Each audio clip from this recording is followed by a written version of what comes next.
We are up to day 181 of going through my old journals, and the quote for today says, "The more that you read, the more things you will know. The more that you learn, the more places you'll go." So Dr. Seuss quote says, "How do you feel about reading? What are you reading right now?" Perfect, because if you've watched my last couple of videos, I've been on about this book. I said, "What is your favorite book of all time and why do you love it?" So if you're following along, you might pause and take a minute to think about how you might respond to that. And let's see what I wrote. So even though I've been talking about this book I've been reading, let's see what I said back whenever I wrote this. Funny. Okay, so it says, "I'm actually not a huge fan of reading," which has actually changed a little bit since this. I said, "A lot of people who know me, especially from my childhood, may be surprised to hear that." I said, "When I was young, people always told me how smart I was. Since reading was associated with being smart, I felt like it was something I was supposed to do and enjoy because I was smart. But in recent years, I've realized that it was rare for me to actually enjoy reading. Even though I would probably read more than the average person, it was typically forced. Like, I wanted to be the type of person who was super smart and enjoyed reading, but I'm really not. I read because I have to for school or work, not because I want to. I prefer video content mixed with text. So, like watching a documentary with captions turned on. I feel like I take in the information so much better that way. I'd say audiobooks are kind of in between. If it's something interesting, I can listen to it like a podcast. If not, my mind wanders while listening. Overall, I think there should be less emphasis on reading to be intelligent. There are so many other ways to learn than by reading books." And I do still agree with this, but yeah, like I still agree with that. But I think let me think. So yeah, when I was a kid, whenever I was bored, I would be like, "Well, let's read. I have books, let's read." And I specifically have these memories of being like, I would have been like less than 8 probably. And I would go in my room and I had this little chair and I would put on headphones with like music, and I would be able to like tune out the music. If I was able to get into the book, I would tune out the music and read. And I remember I got really into Goosebumps books for like a short time. But then I guess my brain moves on from things so quickly. Like, even though I think I read my first Goosebumps book and I was like, "Oh, this is so interesting." I got really into the story and I would get excited for new Goosebumps books to come out.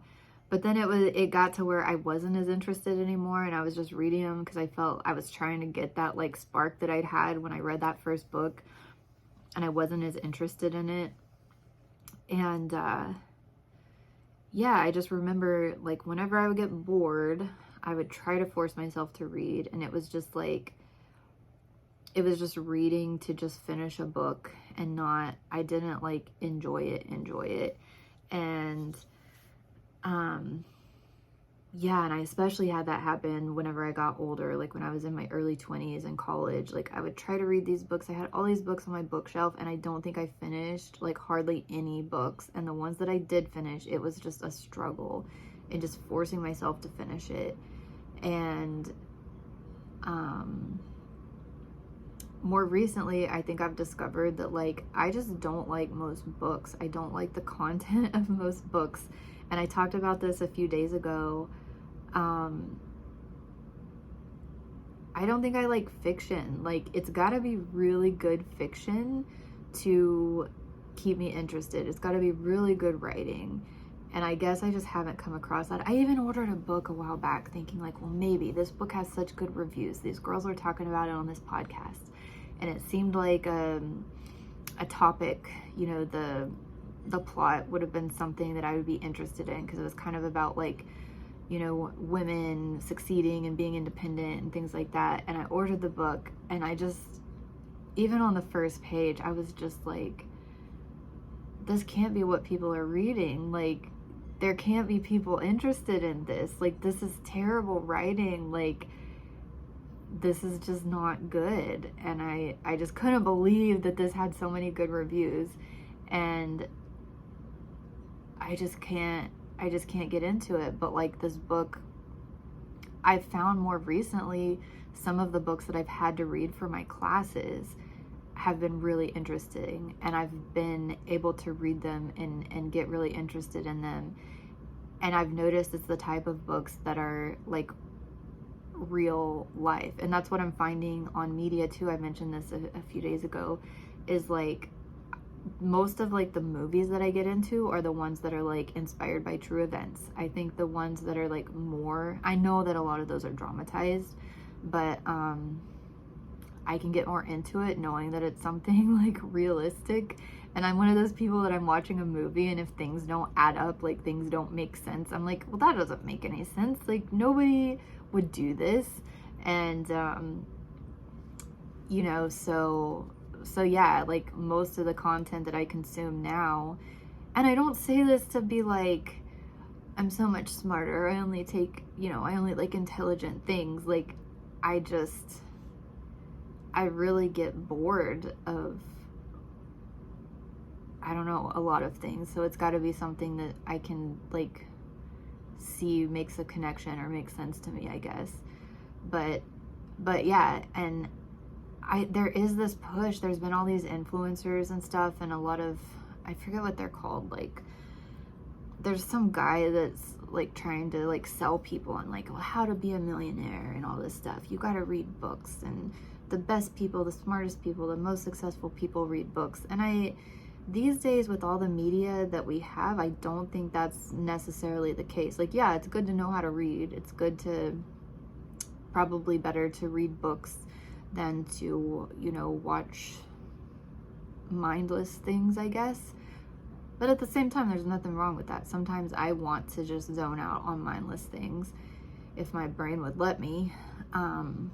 But yeah, like what I find now is like I have to find like a YouTube video that's talking about something interesting, or, you know, I think kids can get, and adults, you know, can get a lot of information from video. And like I said, I think video combined with text has been one of the most effective things for me. If, you know, you're talking about something interesting, and then I'm seeing it, you know, shown in images too, like I think that can be even more powerful than a book. But I guess, you know, with the book you're supposed to develop images in your mind, and that's, you know, good for like developing your imagination. And I do think I have a pretty good imagination, but like I said in some other videos, I'm not very artistic. My brain isn't like that for whatever reason. I wish it was. Like I wish that I could just get into like these fantasy series and be taken off like that. But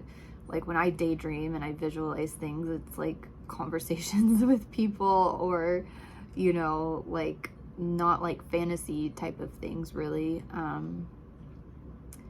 But yeah, I'm so jealous of the people that can just like have a TV show and watch it over and over again and get satisfaction out of that, you know, because I can't. Like if I've watched a series once, I can't just watch it again. I already know what's going to happen. Like there's a movie, like I have trouble watching movies multiple times, because unless there's something like really moving or inspiring about a movie, like where I feel like I want to watch it to get like pumped or motivated about something, or just I just have a hard time like rewatching movies or TV series or anything like that.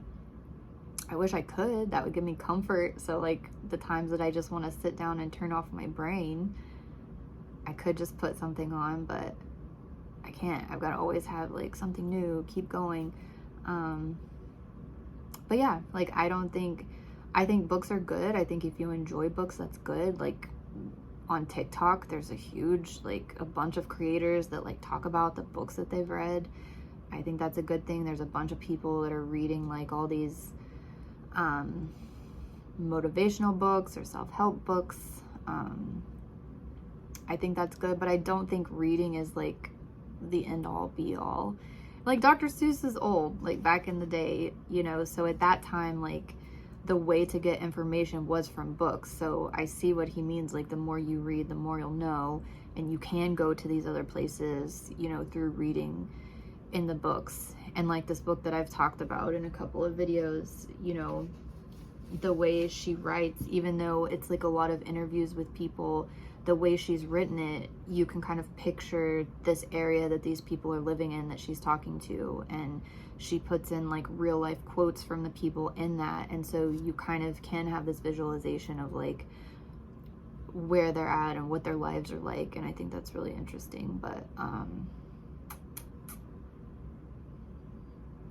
yeah, I didn't even answer what's your favorite book of all time and why do you love it. I have a hard time with any questions like that. Like, I hate it when people ask me, like, what's your favorite movie? What's your favorite music? What's your favorite this or that? Anything like that. Because I don't have a favorite. Like, my interests are changing, like, all the time. And so I don't really have a favorite. Right now, my favorite book is this one that I'm reading, but I don't know. The next book I read, it'll probably be my favorite too. So I don't know.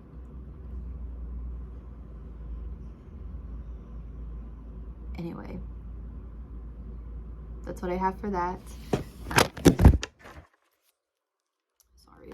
I will be back tomorrow with day 182.